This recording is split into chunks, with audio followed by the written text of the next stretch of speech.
अगली मौत किसकी। संजीव अपने दोस्तों राघव और प्रतीक के साथ बियर बार में बैठकर बियर पी रहा था।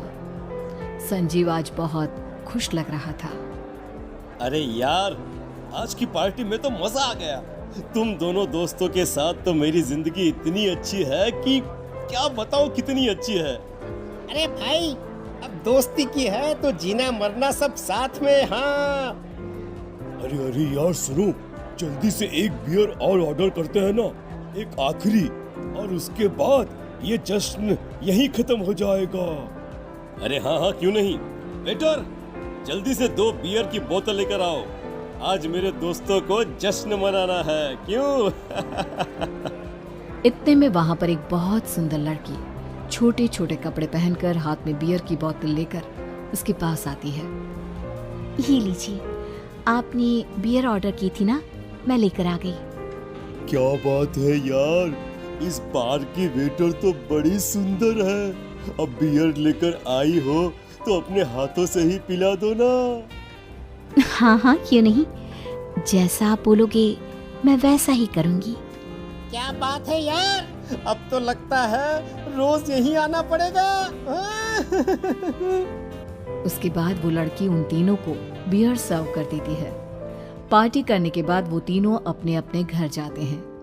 प्रतीक, संजीव और राघव को उनके घर छोड़कर जैसे ही अकेला अपनी कार में आकर बैठता है तो अचानक उसे एहसास होता है जैसे उसकी कार की पीछे वाली सीट पर कोई बैठा हुआ है। वो तुरंत पीछे मुड़कर देखता है। तुम यहाँ क्या कर रही हो?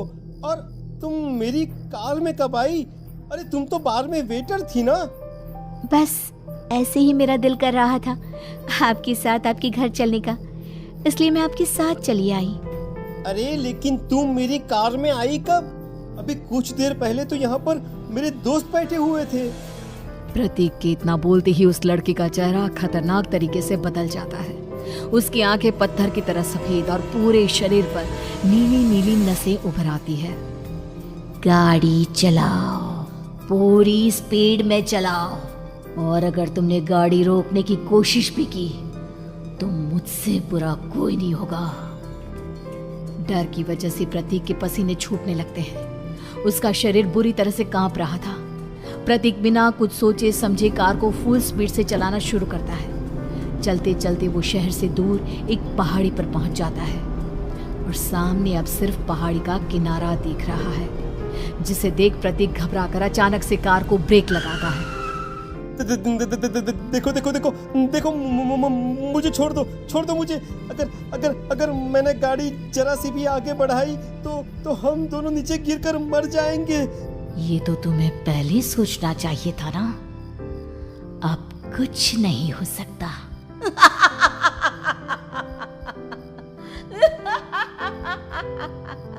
छोड़ दो मुझे। नहीं प्लीज मुझे छोड़ दो।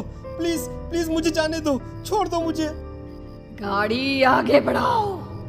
और तभी अचानक से बिना प्रतीक के स्टार्ट किए उनकी कार आगे बढ़ती है और गहरी खाई में गिर जाती है। उसके चीखने की आवाजें चारों तरफ सुनाई देती है।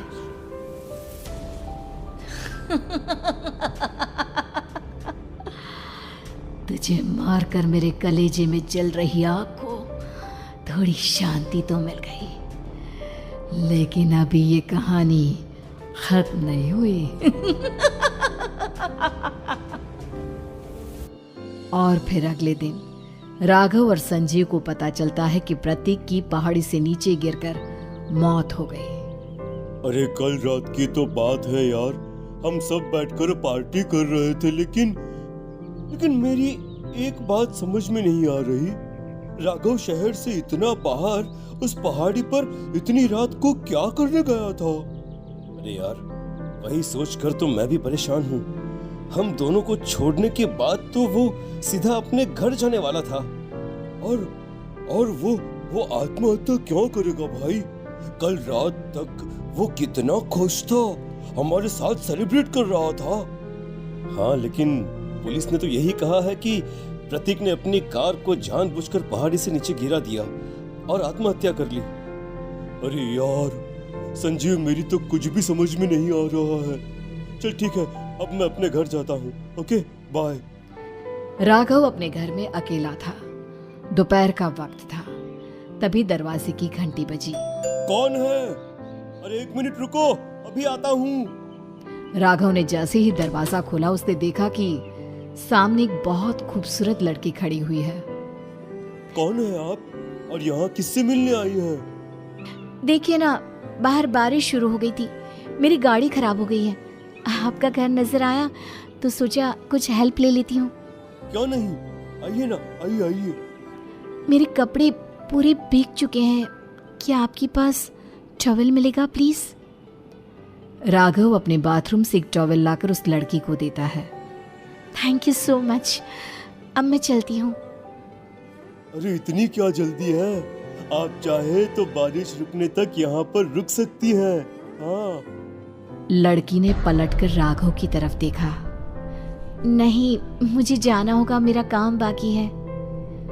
और वो वहां से चली गई। उस लड़की के जाने के बाद राघव अपने बाथरूम में नहाने के लिए गया और जैसे ही उसने बाथरूम में देखा तो उसका टॉवल वहीं पर लटका हुआ था। उसने टॉवल हाथ में लिया तो देखा कि उसका पूरा टॉवल खून के धब्बों से सना हुआ है। अरे अरे ये क्या? ये टॉवल तो मैंने उस लड़की को दे दिया था। ये वापस मेरे बाथरूम में कैसे आ गया? और इस पर ये खून के धब्बे कहाँ से आ गए? राघव ने आईने में देखा तो उसकी गर्दन पर एक बड़ा सा चाकू का कट लगा हुआ था जिससे खून बह रहा था, जिसे देख राघव के होश उड़ गए। हाँ, अरे ये क्या? मेरी गर्दन इतनी ज्यादा कटी हुई है और मुझे दर्द भी नहीं हो रहा है। ये क्या हो रहा है मेरे साथ? राघव घबराकर बाथरूम से बाहर आया और अपना मोबाइल उठाकर उसने संजीव को फोन लगाया। संजीव जल्दी से मेरे पास आ जाओ। मुझे लगता है कुछ बहुत बड़ी गड़बड़ है, जल्दी आ जाओ। उधर से आवाज आई, लेकिन वो आवाज संजीव की नहीं बल्कि एक लड़की की थी। कुछ अजीब नहीं हुआ है, बस तुम्हारी मौत तुमसे मिलने आई थी और तुम्हें मारकर चली गई।